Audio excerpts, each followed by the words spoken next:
శ్రీ గురు రాఘవేంద్రాయ నమ. మనము రాఘవేంద్ర స్వామి చరిత్రలో ఇప్పుడు నిన్న తెలుసుకున్నాం కదండి. మహాభాష్యాచార్యులుగా పేరు పెట్టడం, ఆయనకి పదవి బిరుదుని ఇవ్వడం జరిగింది. ఇప్పుడు రాఘవేంద్రుల బిరుదు ఏ విధంగా ప్రధానమైందో చూద్దాం. విజయనగర రాజుల క్రింద రాజ ప్రతినిధిగా తంజావూరును, దక్షిణ మధురా నగరాన్ని రాజధానులుగా చేసుకుని విశ్వనాథ నాయకుడు దక్షిణాపథాన్ని పరిపాలించేవాడటండి. విజయనగర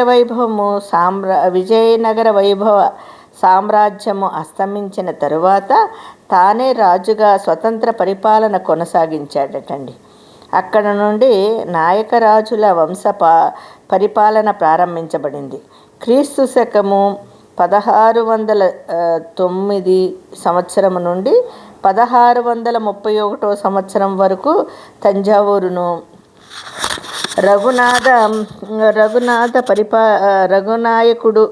రఘునాథ నాయకుడు పరిపాలించడం జరిగిందటండి. ఇతడు పండితుడు, కవి, మహాభక్తుడు కూడా కావడం వలన శ్రీ సుధీంద్ర తీర్థుల వారి సంచార వార్త తెలిసిన వెంటనే వారిని తన సంస్థానానికి ఆహ్వానించాడటండి. అయితే స్వామి వారందులకు అంగీకరించుట వలన స్వయముగా తానే తగిన రాచ మర్యాదలతో స్వాముల వారిని సపరివార సహితముగా రాజధానికి తీసుకువచ్చి కొన్ని రోజులు అచ్చట ఉంచారటండి. తమ ప్రజలను తమని ధన్యుల్ని చేయమని ప్రార్థించాడట. ఆ తర్వాత కోరికను మన్నించిన సుధీంద్రుల వారు శిష్య సమేతంగా రాజధానిలోనే విడిది చేశారు. అదండి. అయితే రఘునాథ నాయకుని మంత్రి గోవింద దీక్షితులు అయితే ఇతడు అద్వైత సాంప్రదాయకుడగుట వలన శంకర సాంప్రదాయ పద్ధతులలో గొప్పగా కృషి చేశాడటండి. ఇతని కుమారుడు యజ్ఞ నారాయణ దీక్షితులు కూడా మంచి పండితుడు. తండ్రి అడుగుజాడలోనే నడుస్తూ కొన్ని స్వతంత్ర గ్రంథాలు కూడా వ్రాసాడటండి. వాటిల్లోని సంగీత శాస్త్రానికి సంబంధించిన గ్రంథాలు కూడా వ్రాసాడట. వాటిలో సంగీత శాస్త్రానికి సంబంధించిన గ్రంథాలు బహుళ ప్రచారము పొంది యజ్ఞ నారాయణ దీక్షితులకు వెంకటభట్టుతో ద్వైతములపై వాదన చేయాలనే కోరిక కలిగిందటండి.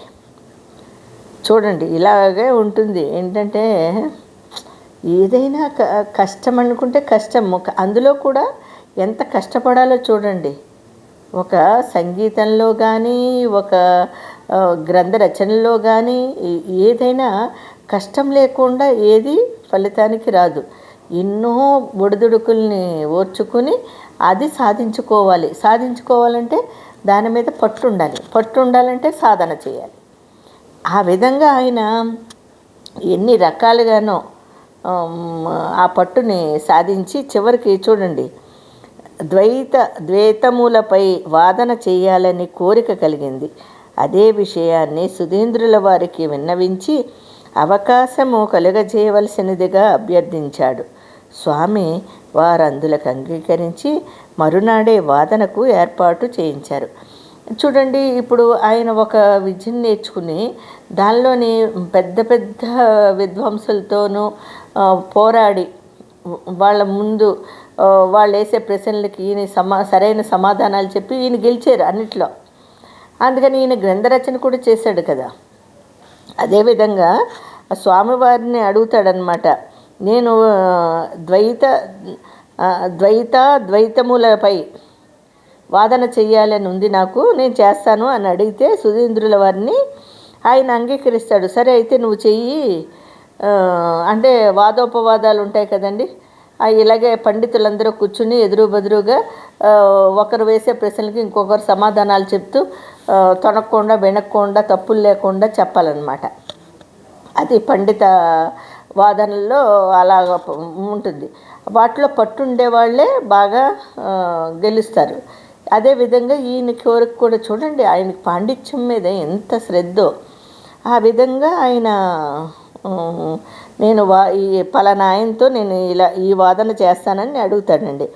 అదే విషయాన్ని సుధీంద్రుల వారికి విన్నవించి అవకాశము కలుగజేయవలసిందిగా అభ్యర్థించాడు. స్వామి వారు అందులకు అంగీకరించి మరునాడే వాదనకు ఏర్పాటు చేయించారు. మరుసటి దినము రఘునాథ నాయకుని రాజసభ విద్వాంసులతోనూ మంత్రి సామంతాదులతోనూ సభికులతోనూ నిండిపోయింది. స్వాముల వారి శిష్యునకు మంత్రిగారి పుత్రునికి వాదం జరగబోతున్నదని తెలిసి, అదండి ఇక్కడ వాదన ఎవరికి అనుకున్నారు? స్వాముల వారి శిష్యునకు మంత్రిగారి పుత్రునికి. స్వామివారి శిష్యులు ఎవరండి? ఈయనే రాఘవేంద్ర స్వామి. ఆయన మంత్రి గారి పుత్రునికి ఈ వాదన జరగబోతుంది తెలిసి ఎక్కడెక్కడ వాళ్ళు పండితులు వచ్చారటండి. ద్వైతం అద్వైతం ఈ రెండిటి మీద వాదన. అయితే ఈ రెండిటిలో ఏది గెలుస్తుందో తెలుసుకోవాలనే ఉద్దేశంతో సభికులంతా ఉత్కంఠతో ఉన్నారు. సభలో ఉన్న వాళ్ళందరూ కూడా ఎవరు గెలుస్తారా అని చెప్పి, అంతే కదండి, ఒక పోటీ జరిగితే ఏది గెలుస్తుందా అని చెప్పి ఉత్కంఠతో ఉంటాం. ఆ విధంగా ఉత్కంఠతో ఉన్నారంట అందరూ. మహారాజు స్వామివారిని సభాధ్యక్షులుగా నిర్ణయించి సభను ప్రారంభింపచేశారు. గురువుగారి ఆశీర్వచనాన్ని పొంది పరిమళాచార్యుల వారు వాదం ప్రారంభించారు. పరిమళాచార్యులుగా పేరు పొందారు కదండి. మళ్ళీ మొన్న ఈ వాదన జరిగినప్పుడు పరిమళాచార్యులు ఆ విధంగా మళ్ళీ ఆయన పరిమళాచార్య వారు వాదనకి దిగారు, వాదన ప్రారంభించారు. యజ్ఞనారాయణ దీక్షితుల వారి అద్వైతవాదాన్ని పరిమళాచార్యుల వారు ప్రమాణయుక్తంగా ఖండించి ఫలితార్థాన్ని కూడా అందరికీ తెలియజేసే విధముగా వివరించారటండి. ఆయన చాలా బాగా అద్వైతాన్ని ఆయన వాదింపు. అయితే ఆ తరపు నుంచి ఆయన కూడా చాలా బాగా వాదించి ఆయన కూడా ఈ వాదనలో మంచి వివరణ ఇచ్చారటండి. మరి ఆ తర్వాత ఏం జరిగిందో మళ్ళీ రేపు తెలుసుకుందామా.